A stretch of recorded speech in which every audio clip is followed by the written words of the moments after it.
thank you so much for starting the recording.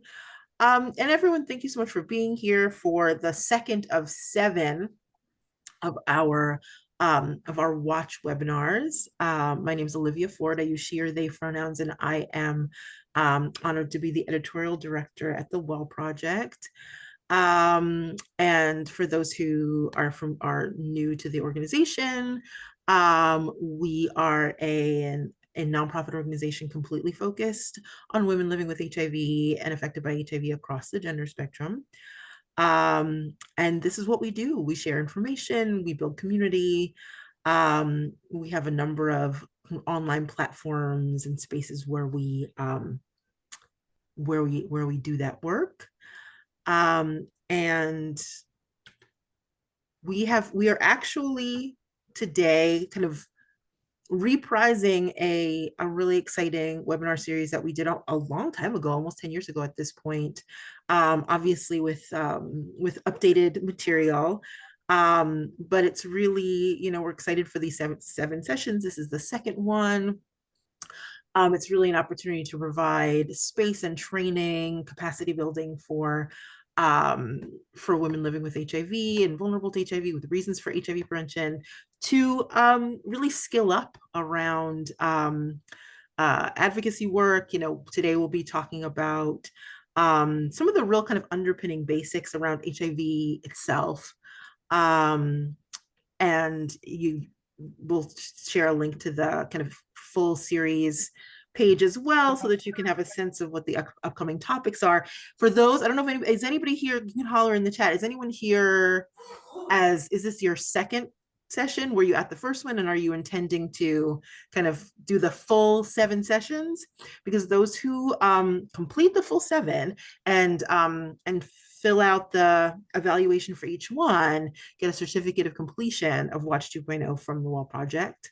So it's just kind of another kind of way to certify that you've kind of passed through this body of knowledge and gotten this information. And of course, we make it all available afterwards for a period of time. Well, the information on our website is always available, but the kind of session evaluations are available for a period of time for those who want basically acknowledgement of having participated in all 7 sessions. So this is kind of the journey that we'll be going through today. Before I get into the important part, which is introducing our phenomenal presenters, colleagues of mine, and amazing, just really powerful members of our community.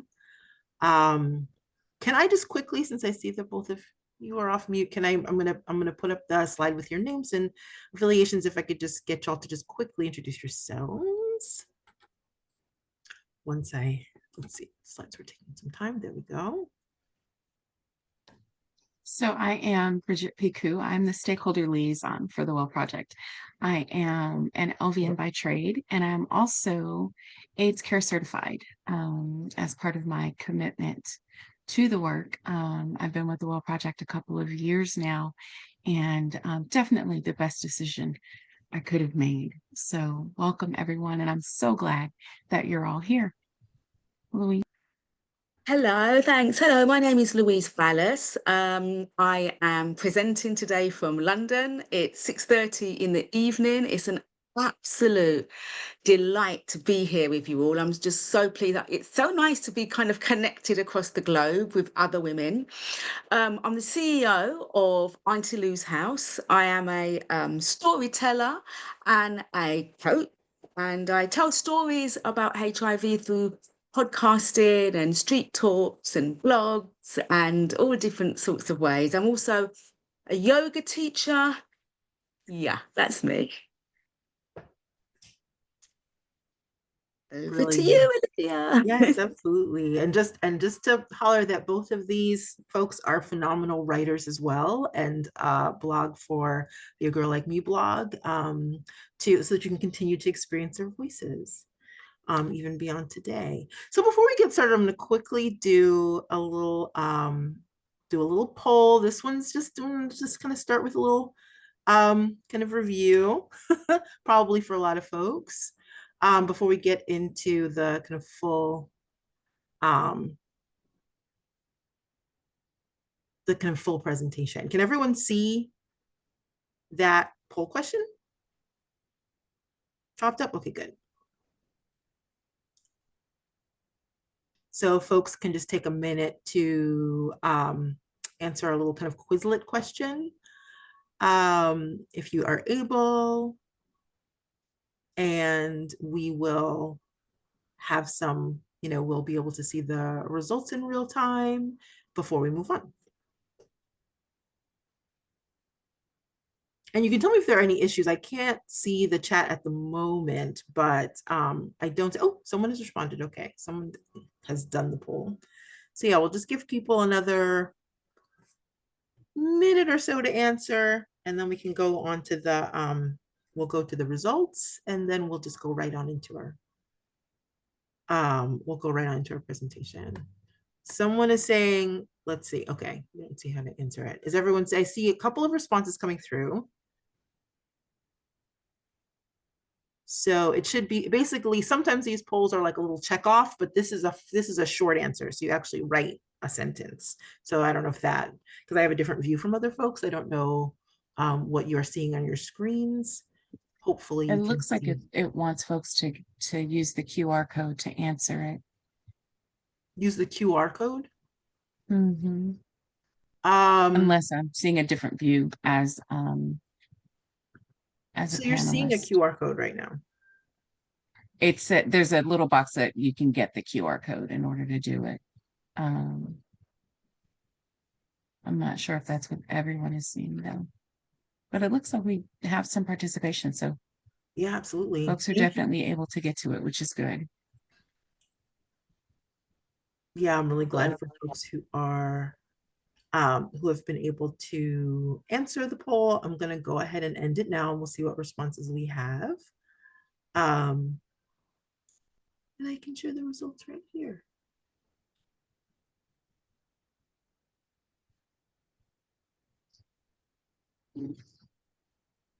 Okay. Can folks see the results? Looks like almost everyone got it right. Yeah. Excellent. All right, because again, I actually didn't realize, as the person who's doing the poll, I cannot see the results. So I'm glad that you all can see them. I will take your word for it. Well, I'm glad to hear that. And again, for folks who aren't able to respond, hopefully you can to future ones. And really, honestly, the purpose of these is really just to kind of get folks participating. We're going to cover all of these facts anyway. So if this was new to some folks, then it won't be for very long. So from here on, I'm going to pass it over to Louise. Thank you, Olivia. Aspect. So yeah, let's talk a little bit more about HIV. In the 1980s, from my memory, people used to say AIDS a lot. We didn't really hear HIV so much. So let's get into a little bit more detail. HIV stands for Human Immunodeficiency Virus. And HIV is a virus that causes AIDS. But not everyone who is living with HIV actually has AIDS or will ever have an AIDS diagnosis.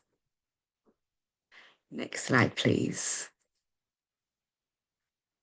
So how does HIV affect a person's body? So your immune system is your body's defense system. And what HIV does is it infects the same immune system cells that protects us. Now, our white blood cells are called, and CD4 cells is a type of T cell. And if someone is living with HIV and they are not taking medication, the HIV turns your CD4 cells into factories that produce millions of copies of the virus. And those copies are referred to as the body's viral load. Now, when this copying process takes place, HIV will damage or kill the CD4 cells. and that is what weakens one's immune system. This is what's called, this is how HIV causes AIDS. Next slide, please. So AIDS, well, this is the official definition. It stands for acquired immune deficiency syndrome. So when too many lost CD cells, the body is less able to fight off infections. And if the body is less able to fight off infections, serious infections can occur, and it's called opportunistic infections, or OI for short.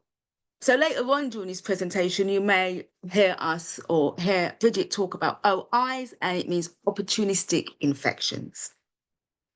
Now, AIDS refers to the weakened state of the body's immune system.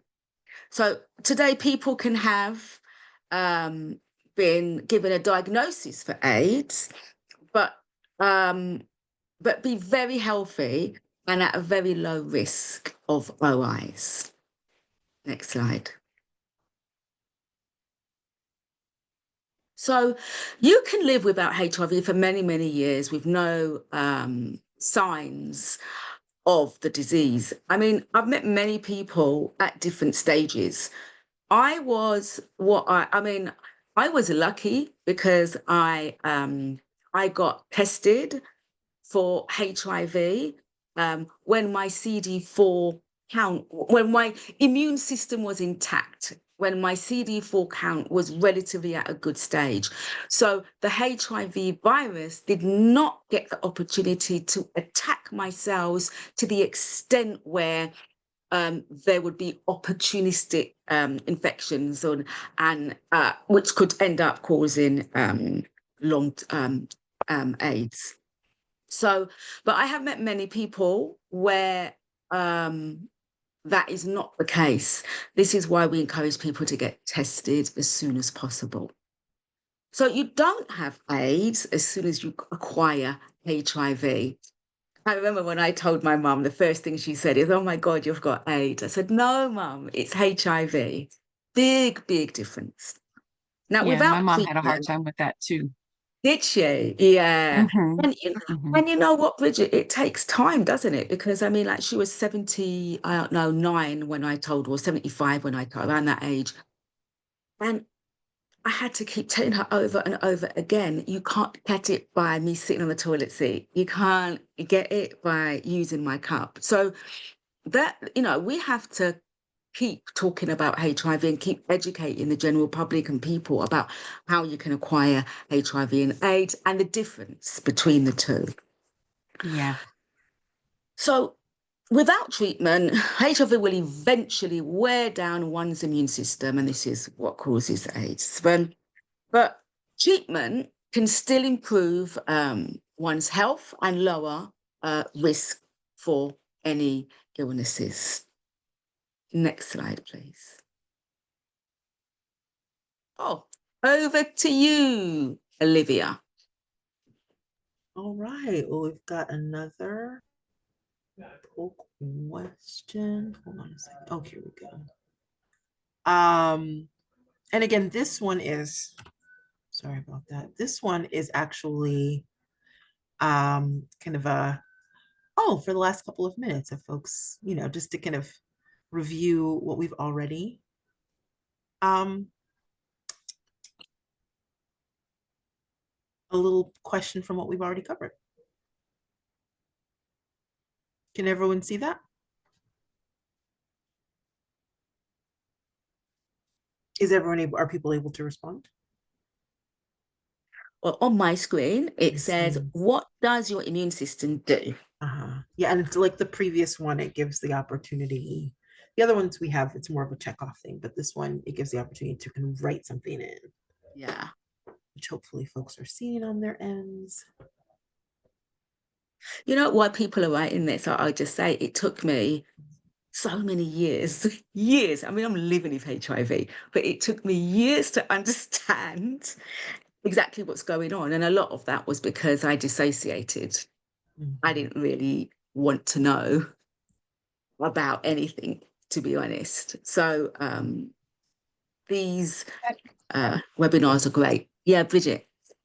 I was going to say that's interesting, because it really does seem to be split, somewhere down the middle about whether or not people want to just be able to take their pill and keep moving, or if they Mm, want to find out, all of the information mm. that they can, or somewhere in the middle. I definitely was let me learn as much as I could possibly learn.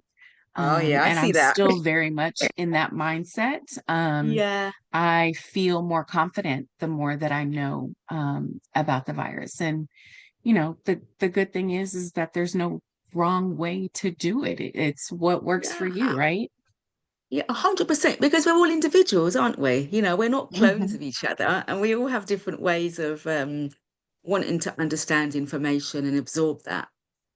But I Yeah. knew you One of was the a things that you bookworm. were talking about earlier that I wanted to highlight too is that women in general, and I think that's one of the reasons that it's so important for advocates to talk and Mm, have these conversations, especially amongst our friends who are HIV negative.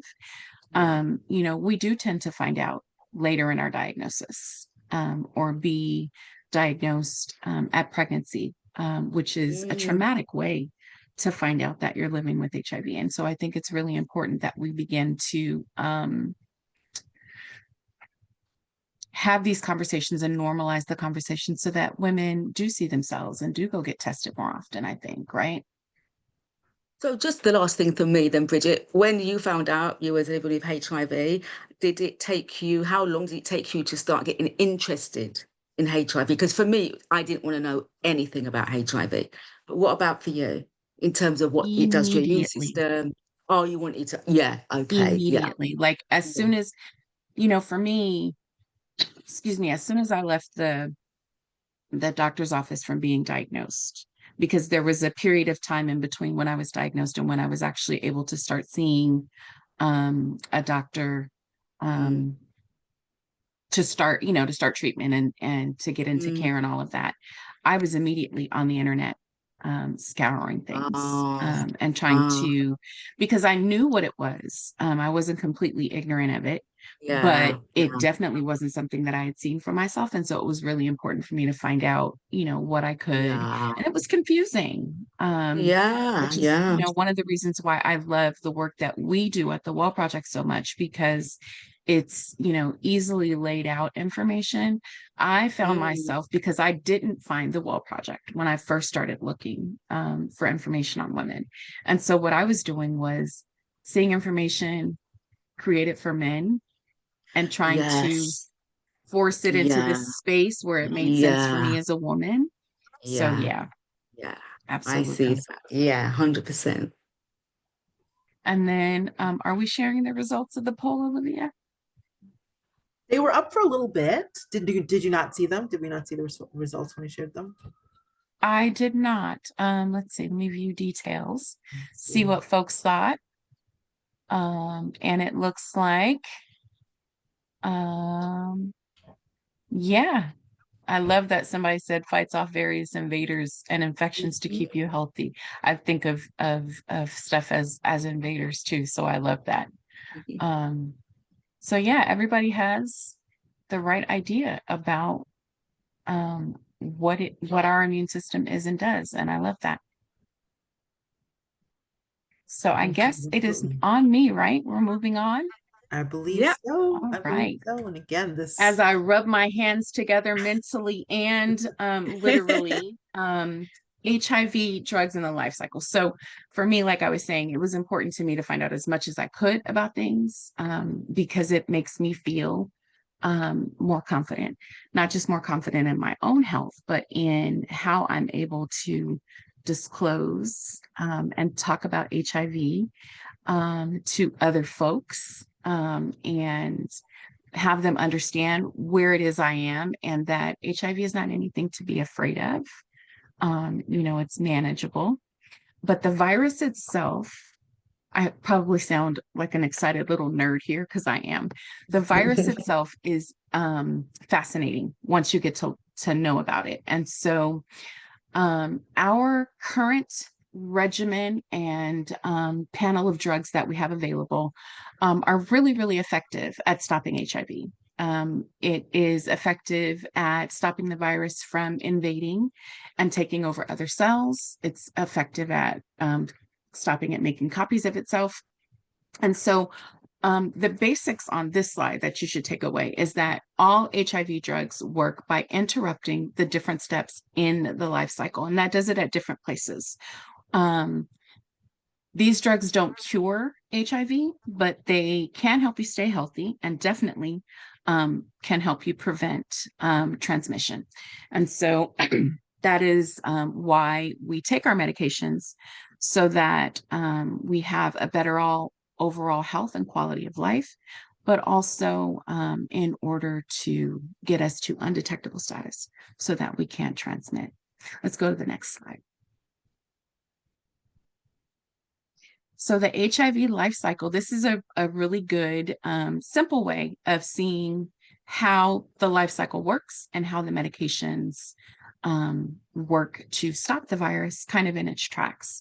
So the complete cycle, as you can see, it starts as a healthy cell. The virus attaches to the cell.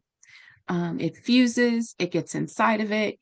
It goes through something called reverse transcriptase and integrase. And this is the process where the virus is actually changing your DNA inside of your cell to its RNA, which is what the virus is. And so all of that is a cycle that continues over and over and over again. And that is how it takes over your CD4 cells, your T cells, your helper cells, and starts to kind of be alive in the body and become our little symbiont friend, right? Living with us. Next slide, Olivia. So there are different classes of HIV medication. And so as we know, we take drug cocktails. And so what those are combinations of different drugs. And the reason we take the combinations of drugs is because we want to fight the virus in as many ways as possible, as effectively as possible. And so these are the current classes of medications that are in use. So most commonly, I think people hear about integrase inhibitors and protease inhibitors and the NNRTIs and the NRTIs. So that's the nucleoside and nucleotide reverse transcriptase inhibitors. So that's preventing that that process of changing the RNA, the DNA to RNA, sorry. And new on the list is a capsid inhibitor, which is a really exciting class of drugs. It is the newest class of drugs. And I have a feeling we'll be hearing lots and lots about that in the months to come. So I'll just leave that there. And we'll move on to the next slide. So we have a poll question here. I think this is 3 of 3. And kind of gives us the chance to immediately put into practice what you just learned. Can everyone see that poll popped up? So which step in HIV's life cycle do you think integrase inhibitors interrupt? And we've got a couple of options up there. Look at that.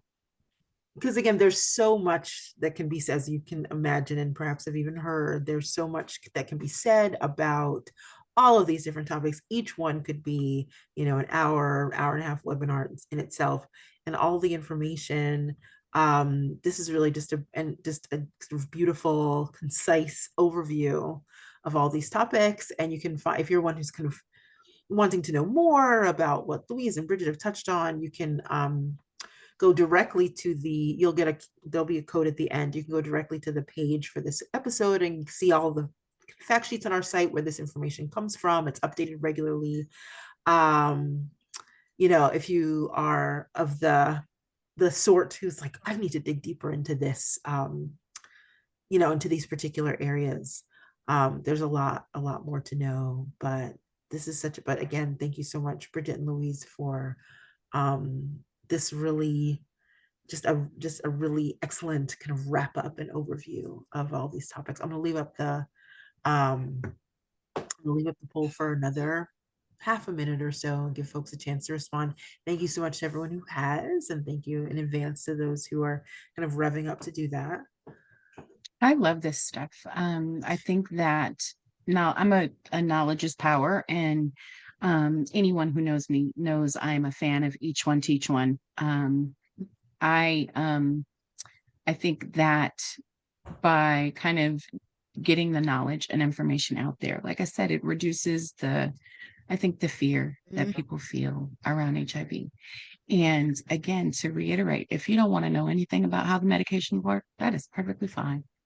If you just want to take your pill and keep it moving, that is absolutely wonderful. Go ahead. I also think for people advocating on behalf of people living with HIV, I think it is useful to sort of have this sort of information, because I was too ashamed to even go online. I didn't want no one to see me searching for anything to do with HIV. I didn't want anyone to see me going to a clinic. I just did not want to be seen.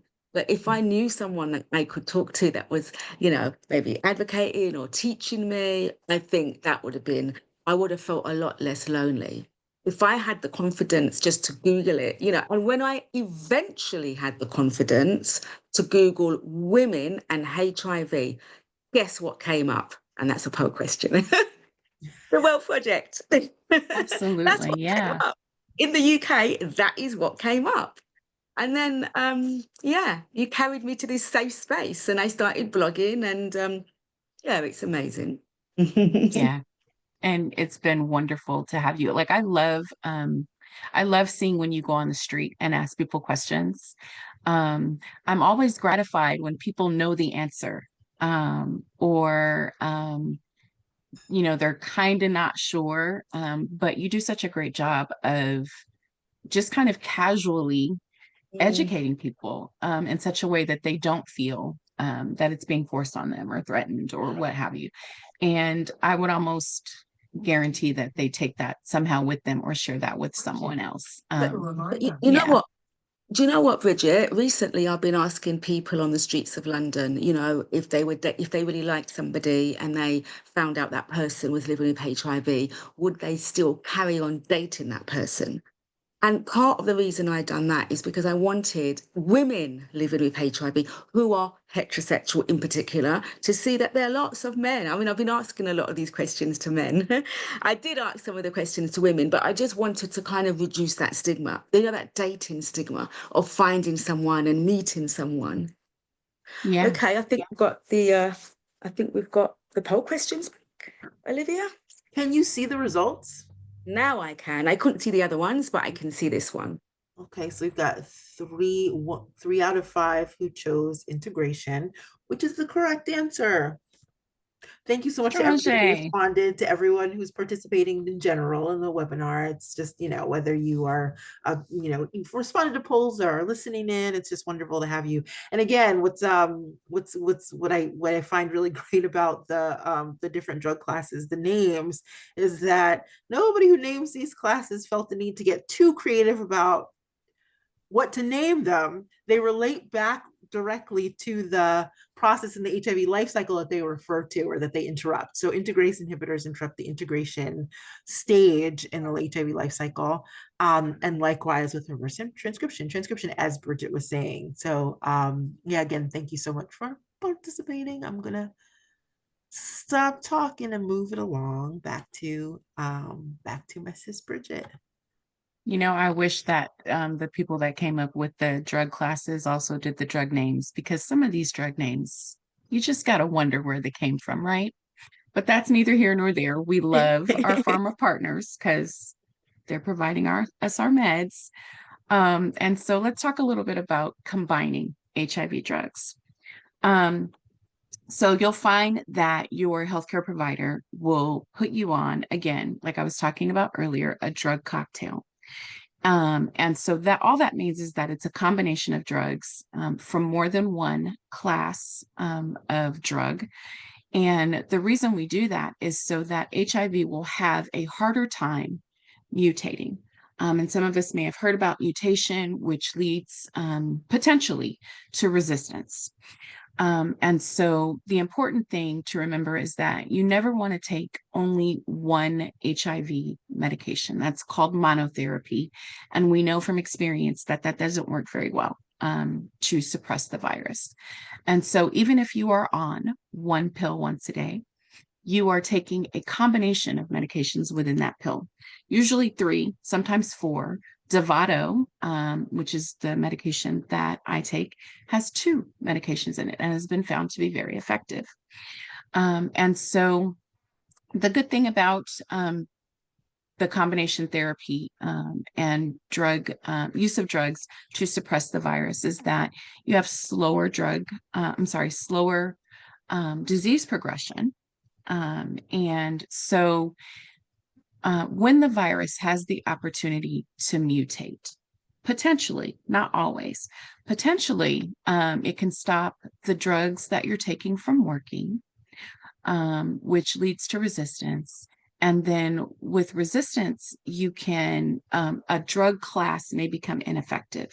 And so at that point, we either move you to another drug class, or if you have resistance in several classes, then there may be a need to get a little creative about the medication, the number of medications you take and the combination in which you take those medications.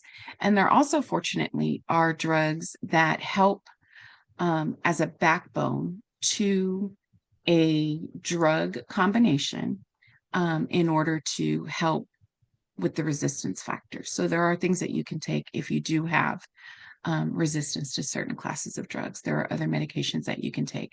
So there's always hope, basically, is what I'm saying, as far as resistance and mutation is concerned. Let's go to the next slide.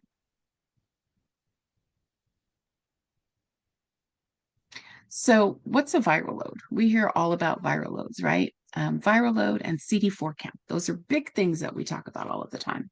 So your viral load is the amount of HIV. It's the number of the copies of the virus that are in your bloodstream.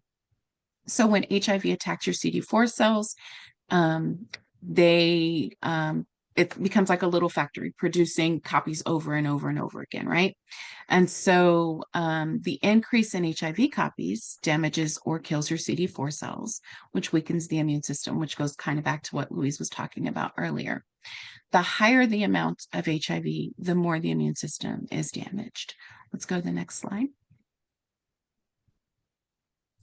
And so within all of that, what does being undetectable mean, right? Undetectable means having 1,000 copies or fewer per HIV of HIV per milliliter in your blood. That is suppressed. Okay, so this is according to the World Health Organization. So virally suppressed is less than 1,000. If you have fewer than 200 copies of HIV per milliliter of blood, then you're considered undetectable, and that's a CDC guideline. So I want to point out that many of us, when we go get our labs done, we hear the cutoff is 50, or we may hear the cutoff is 20. The reason that is because different labs have different sensitivity levels of being able to detect the amount of virus in your blood. And so just know, here in the US, I'm not sure about in the UK, Louise, but here in the US, most of the time you hear less than 20 is undetectable. Yeah. But be assured, less than 50 is undetectable, less than 200 is undetectable. And so just know that. I hate that this idea that we get chained to our viral load, because that's not the measure of our health or happiness, right? So basically being undetectable means that there's not enough HIV in your bloodstream to be measured by the test.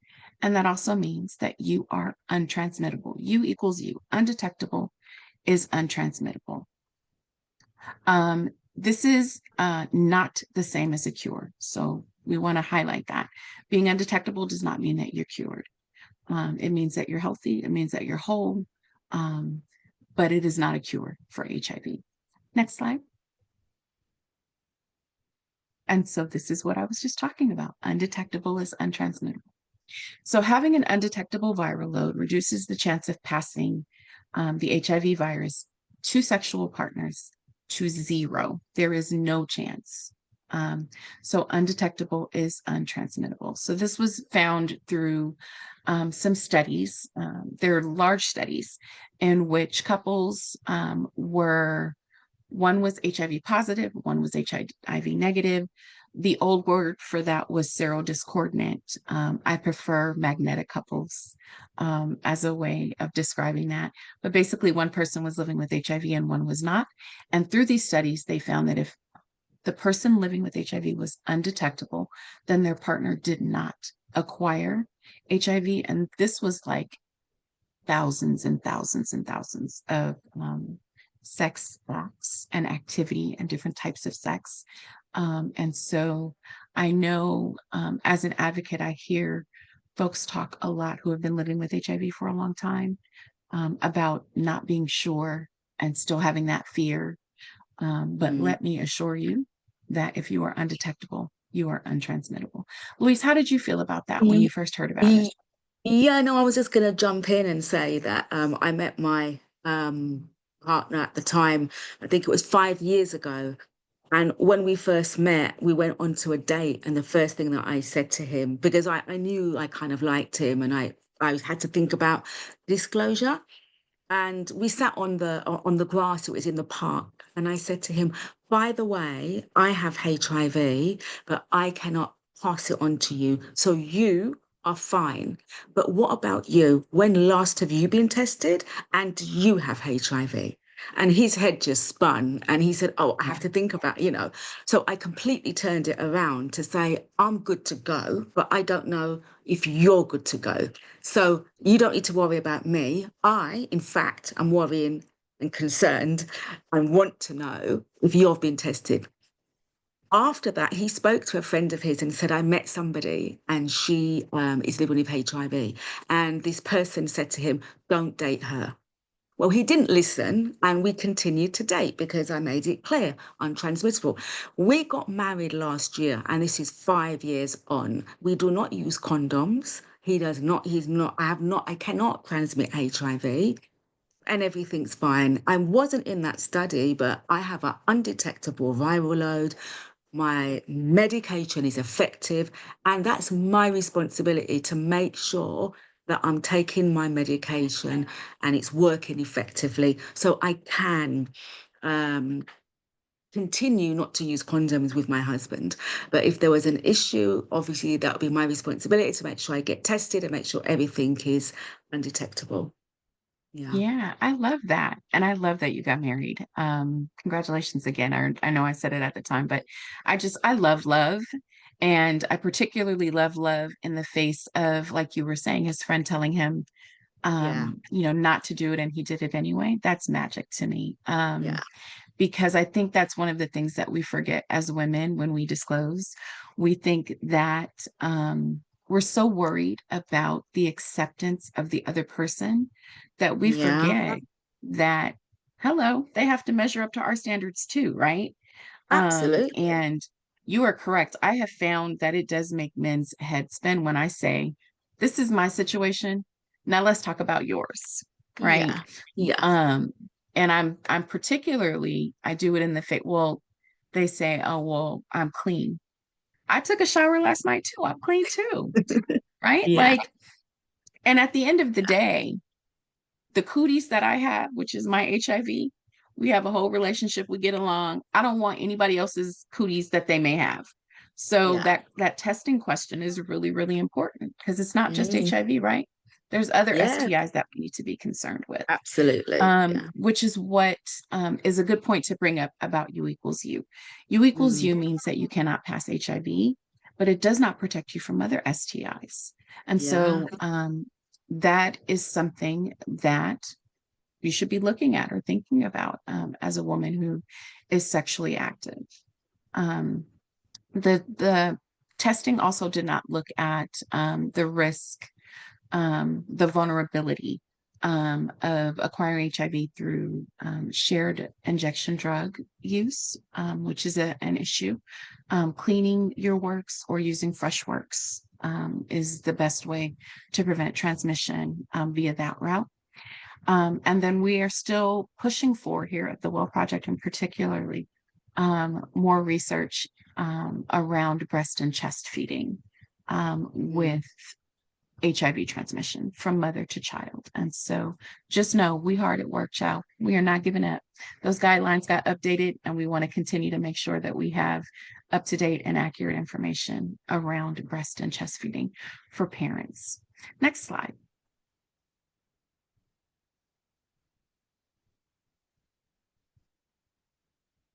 So this is our get more information space and slide. Hopefully, if not up to this point, you have been putting some questions in the chat, because we definitely want to answer those. And we'll continue to have a little bit of conversation around basics in HIV, but we really would like to have your involvement and your input. So please, please, please put questions in the chat or in the Q&A so that we can address them and talk about them. Any questions that we don't have the answer to, we know where to get answers from. So Louise, one other thing that I wanted to ask you about was, because Olivia put it in the chat as kind of like an informal question. Where did you find out about U equals U? Was it from your doctor, or was it from a peer, or your own research? I vaguely remember, I think it was a presentation, or I just can remember in my mind, you know, it was a presentation. I can't remember. It was in London, and it was a workshop that I was doing. And I remember thinking, wow, you know, like I remember feeling that it's something that the world, not just London, not just the UK, but the whole world is endorsing. You know, to say it was such a big deal. And it was at that point where I just felt a lot safer. Yeah. You know? Yeah. Yeah. I was working in an HIV clinic at the time. And I remember there had been kind of rumblings about it, and we had this presentation. And I also remember that back in the very, very beginning, a lot of doctors didn't want to say definitively that U equals U, right? There was always this hesitation. Yeah. And it wasn't until CDC and the World Health Organization signed on that it really kind of became a definitive thing. And sadly, there are still folks who are hesitant about it for different reasons, various reasons. Yeah. But I think that the more that we speak up about the fact that undetectable is untransmittable, you know, it really does have the potential to improve quality of life. I know for me, it is not just about the idea of sexual freedom. It is more than that to me. It really is about, I know that I'm at my healthiest, and doing the best that I can for my body when I'm undetectable. HIV is such an inflammatory process, just because of the fact that your body's always trying to fight the infection, that knowing that I'm doing what I can to keep the virus suppressed is really, really important for me. Yeah. What have you been through more than one combination of drugs? Have you been on more than one medication, or have you been on the same medication since you started your journey? I think, you know, I'm not geeky about HIV and the medications and stuff. I just kind of take it and kind of get on with it, you know. But when I first was diagnosed, I was on 2 pills. I can't remember the names. And then it turned into 1 pill, the same 2 pills. So it's Samiza, some Tiza. I can't pronounce it.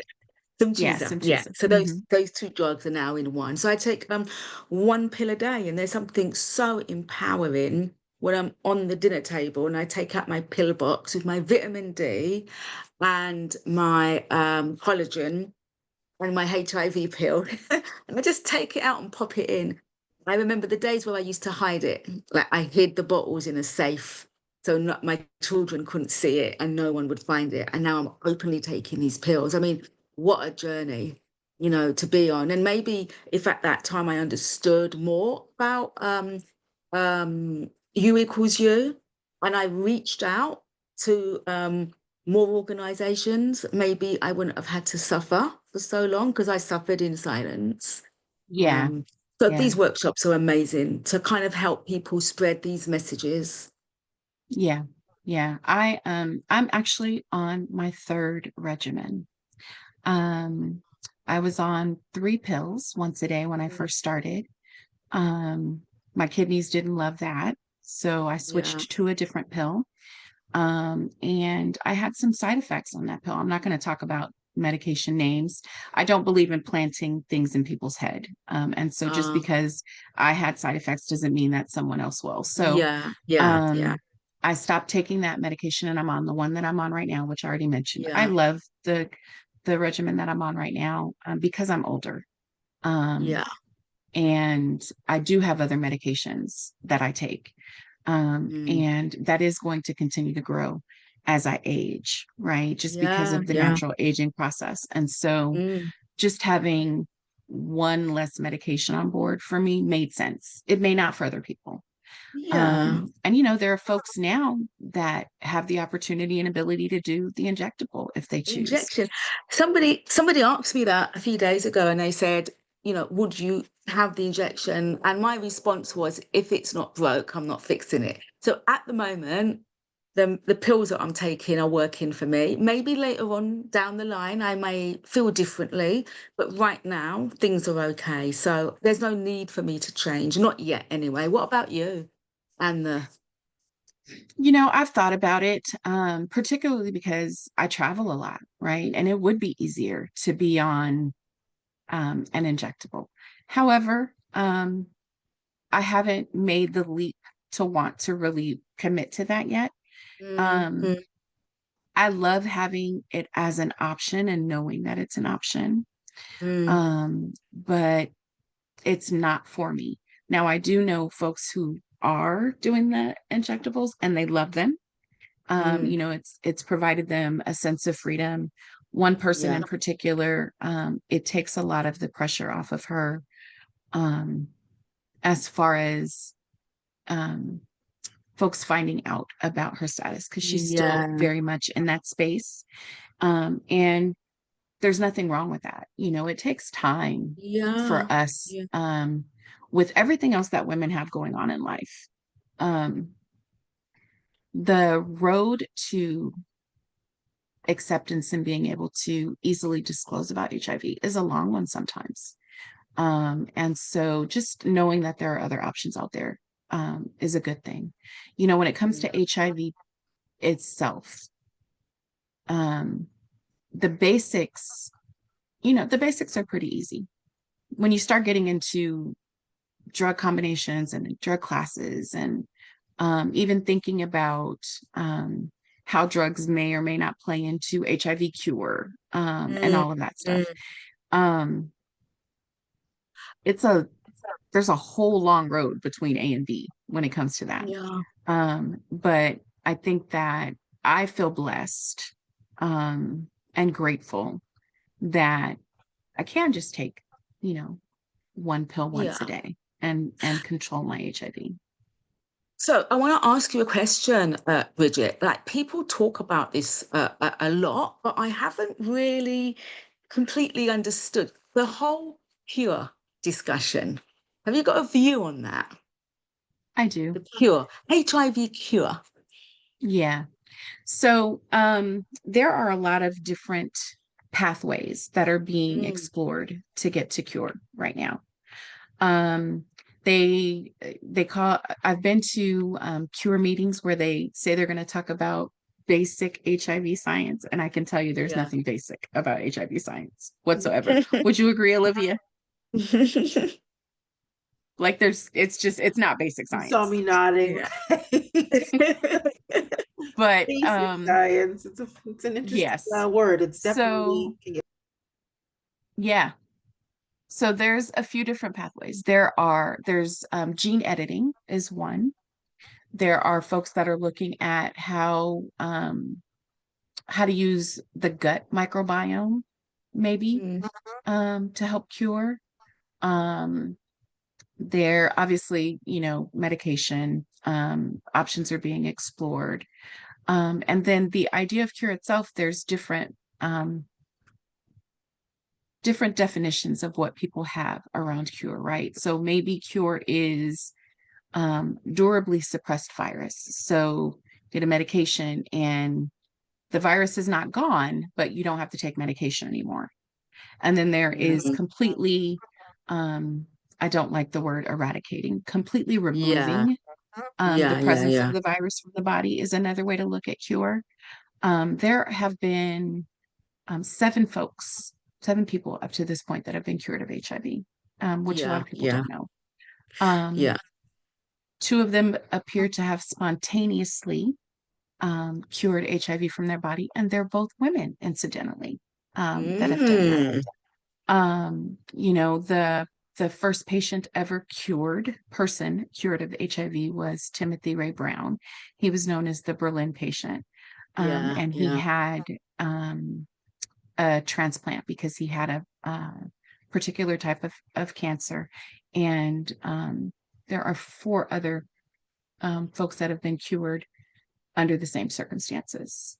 Mm, The most interesting one is the New York patient, who is also a woman, who is, they describe her as mixed race. Her case was interesting because they used infant cord blood to help with her transplant because they couldn't find an exact match that had this particular mutation. This is why I say it's fascinating. But this is a mm. whole other conversation that we can get into. Yeah, yeah, And yeah, I yeah, and we yeah. will eventually, because we do have an episode that's going to touch on Oh, cure coming up. okay, And so I great, hope folks great. will tune in for that. But it definitely is it's fascinating to think Riveting about. stuff. It definitely gives people hope. And you know what? The Mm, wild thing, not the wild thing, because I don't think it's wild, but the crazy thing for other people to consider sometimes is that not everybody wants a cure, right? Like you said, if it ain't broke, don't yeah, fix it, right? yeah, yeah, Not yeah, everybody wants a cure. yeah, yeah, yeah. Oh, well, let's watch this space and see what happens. Yeah. Yeah. It's a question you know what? It is a question I hope to be faced with, right? Like making that choice. Yeah, I hope we get to a point to where there is a choice for people to yeah. be able to make. I Hmm. feel confident there will be. Yeah. Yeah. Um, One last question for you, which is, and this is a purely um, selfish question because I love us so much. When you found the Well Project, Yeah. did you find the information easy to access and use? And did you use our resources on the basics of HIV? Yes, the fact sheets. You got these fact sheets. And honestly, I've never seen, I don't think there's a website like it. I really don't. I mean, I haven't Googled it recently, but when I Googled it, I mean, I'm being honest, even in the UK, I didn't see anything so like woman specific. I mean, there's lots of HIV charities, but there are not that many just for women. And if there is something just for women, it's not as thorough as the Well Project's site. It was, the blogs was a platform to kind of get community with other women. The fact sheets gave me the information, the news from the conferences, and there's just so much activity going on. And I just fell in love. I just kind of, I didn't feel so lonely anymore. Yeah, And I yeah, was very, very lonely because I was searching HIV in women. I thought I hmm, want to be around other women. I want to connect with women living with HIV because there's something quite special about us, you know? yeah, yeah, And I found it in the Well Project. yeah. I was I was super excited when I found the Well Project and when I was able to start blogging, because that was really what I wanted to do. Because like you, I Yeah. did feel very lonely. And I wanted to find other women. I always call it reflecting light off of each other, because there's a Mm, light that women have that we mm, recognize. And one thing about the fact sheets that I'll say is that I, when I found out, when I met Olivia, I was like kind of like fangirling, because she was the one that was really responsible for maintaining the fact sheets and helping get them all together. oh, was And that she's Olivia that was such an doing that? incredible writer. And so shout out to OG for just Yay! like it just really, it makes a difference when you can find factual Yes. information that you can depend on. And then to know that, she's been doing this for a long time and Mm. is committed to the work. I just love her. So I want to give her her Aw. flowers while we're here. Yeah, aw. Absolutely. And Getting out really of just appreciate you moderator you cat. Yeah. moderating today and getting us straight, and putting the slides together is just dope. So thank you for that. It is I've really enjoyed absolutely today. an honor. Oh, sorry, what was that, Louise? I didn't mean to cut I've really enjoyed today. It just felt so informal. I forgot. It just felt so relaxed and comfortable. And I think I could have carried on all day talking to everyone. Thank you. Absolutely. Thank you So we're both at our so last much. two Talk minutes. about fangirling. Um, you both are just so amazing. You are phenomenal writers. You're beautiful people and just so much fun. Again, like you said, Louise, I could sit here and just listen to y'all all day, just talking to each other. And you're just so, you have wonderful questions for each other and just phenomenal information from obviously your knowledge, your just expansive expertise, and just also your experiences and your kindness and warmth. And you're just, it's just really lovely to be here today. And I'm glad that we had this intimate group of folks to witness this webinar. We're gonna wrap up because we're almost at time. But folks who want to, again, as we said earlier, kind of dive deeper into the information that was touched on today, you can use that QR code right there for the specific fact sheets where all of this information came. And thank you again for the shout out, Bridgette. It's a labor of love keeping our going on 150 fact sheets, updated, reviewed every 12 to 18 months to ensure that they are clinically accurate. They are in step with the language used in the community and the approaches of our community. So it's really an honor to do that work and to be here today. Yeah, any final thoughts, questions, comments? Probably comments at this point, kind of flashpoint comments in the chat as we wrap up. Thank you all so much for being here. And again, Take the survey. yes, take the survey just in general so we can improve our programming. And also if you're angling to have that seven, to get those 7 sessions under your belt, that part, doing the 7 evaluations, 1 for each session, is part of that. So please definitely do that survey. That same QR code that's up on the screen now, once the video of this session here is available, it'll be up there on the page. The survey will be there as well. In addition, as we said, to the kind of more information, links to other fact sheets on our website. And of course, follow us on all of Yes, these lovely social media platforms and absolutely. hear the voices of our community and keep up on more of what's going on over here at the Well Project and our kind of surrounding circles. Each one teach one. Come back and see us again What you and bring a Bye. friend. Yes, and tell Thank a you, friend about Louise. the You're so series. amazing. Oh, thank you, honey. Thank you, honey. See you soon. Bye. Are we, sorry, is this a goodbye or is this a